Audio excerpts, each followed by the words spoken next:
दोस्तों, उत्तर प्रदेश के पुलिस के द्वारा एक फरमान जारी किया जाता है। फरमान में ये कहा जाता है कि अगर आप ठेले वाले हैं, अगर आप ढाबे वाले हैं, तो उसके पहले आप अपना नाम लिखिए ताकि पता चल जाए कि किस धर्म का ये ठेला है, किस धर्म का ये ढाबा है और किस जाति का ये ठेला है, किस जाति का ये ढाबा है। इस तरह से बताया गया है और फरमान जारी किया गया है। उत्तर प्रदेश में दोस्तों नफरत बढ़ाने और फूट डालने का सरकारी फरमान ये जारी हो चुका है। सरकारी हुक्म है कि कांवड़ यात्रा मार्ग पर होटल, ढाबा, रेहड़ी और दुकान संचालक अपने ओरिजिनल नाम और बोर्ड पर लिखे ताकि किसी को कोई कंफ्यूज ना हो। कांवड़िए कहीं से भी सामान खरीद सकते हैं। समझ लीजिए, उनको कंफ्यूज नहीं होना चाहिए कि दूसरे लोग माने बेच रहे हैं। कंफर्म होना चाहिए कि भाई हिंदुए से ही लेना है, जो भी लेना है हिंदुए से लेना है, और हो सकता है कि दूसरी जाति से भी नहीं लेना हो। तो ये घटना बीजेपी के दोहरे चरित्र को दर्शाती है। एक तरफ तो बीजेपी सबका साथ सबका विकास कहती है और दूसरी तरफ मुस्लिम समाज के साथ भेदभाव करती है। ये बहुत ही निंदनीय घटना है। दोस्तों, सबसे पहले मुजफ्फरपुर नगर जो पुलिस का बयान आया है वो क्या कहता है आपको सुनना चाहिए।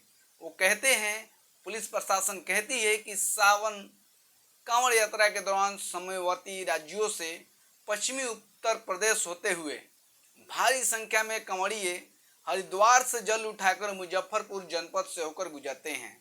सावन के पवित्र माह में कई लोग, खासकर कांवड़िए, अपने खान पान में कुछ खाद्य सामग्री से परहेज करते हैं।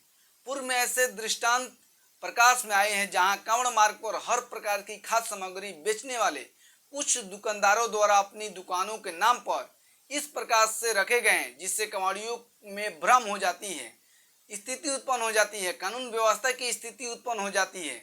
इस प्रकार की पुनरावृत्ति रोकने और श्रद्धालुओं के आस्था के दृष्टिगत कांवड़ मार्ग पर पड़ने वाले होटल, ढाबे एवं खान पान की सामग्री बेचने वाले दुकानदारों से अनुरोध किया गया है कि वे स्वेच्छा से अपने मालिक और काम करने वालों के नाम प्रदर्शित करें। इस आदेश का आज से किसी प्रकार का धार्मिक विभेद ना होकर सिर्फ मुजफ्फरपुर नगर जनपद में गुजरने वाले श्रद्धालुओं की सुविधा, आरोप प्रत्यारोप एवं कानून व्यवस्था की स्थिति को बचाना है। यह व्यवस्था पूर्व में भी प्रचलित है। दोस्तों, ये खास करके पश्चिमी यूपी व मुजफ्फरनगर जिला के कांवड़ यात्रा रूट में पड़ने वाले सभी होटल, ढाबा, ठेला आदि के दुकानदारों को मालिक का पूरा नाम प्रमुखता से प्रदर्शित करने का नया सरकारी आदेश यह गलत परंपरा है जो सौहार्दपूर्ण वातावरण को बिगाड़ सकता है। जनहित में सरकार को इसे वापस लेना चाहिए।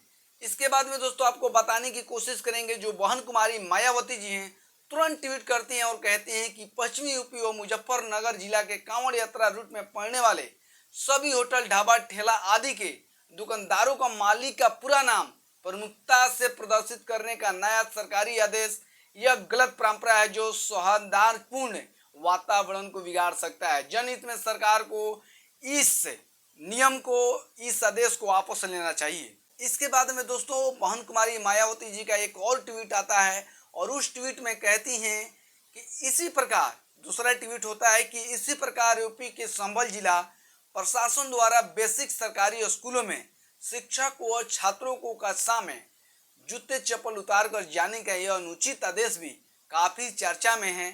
इस मामले में भी सरकार तुरंत ध्यान दे।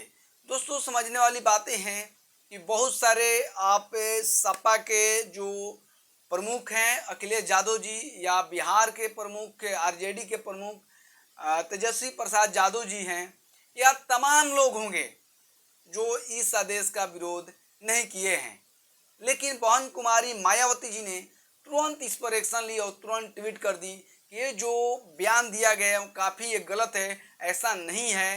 ये जो नफरत फैलाने का जो बीजेपी बीज बोती है, ये बीज बोया जा रहा है। इसलिए बहन जी ने तत्काल इस पर एक्शन लेते हुए उसको वापस लेने की गुहार लगाई। इसके बाद में स्कूल में आप लोग को पता ही होगा, आजकल के जितने भी बच्चे हैं लगभग बेंच पर बैठते हैं। लगभग स्कूलों में ये व्यवस्था हो गई है। लेकिन जिस तरह से फरमान जारी किया गया कि आप ऑफिस में भी जाइए तो जूता बाहर निकाल दीजिए, आप स्कूल में भी जाइए तो जूता बाहर निकाल दीजिए, बच्चों को जूता बाहर निकालने दीजिए, ये कैसा है? जो मन में आए तो कह दे, जो मन में आए जो कर दे। तो दोस्तों समझने वाली बात है कि जितना नफरत इसमें बोया जा रहा है, इसे लोगों को समझने की जरूरत है। और जिस तरह से आदित्यनाथ जोगी पर काल मंडराया हुआ है कि कभी भी वो कोशिश से हट सकते हैं, उनको बीजेपी हटा सकती है, इसलिए वो नया नया फरमान जारी कर रहे हैं, लेकिन इससे वो बचने वाले शायद नहीं हैं, इसलिए वो लगातार ऐसा काम कर रहे हैं। तो दोस्तों, आप लोग इस मामला को किस तरह देखते हैं, किस तरह सोचते हैं, प्लीज कमेंट करके जरूर बताइएगा। बहुत बहुत धन्यवाद।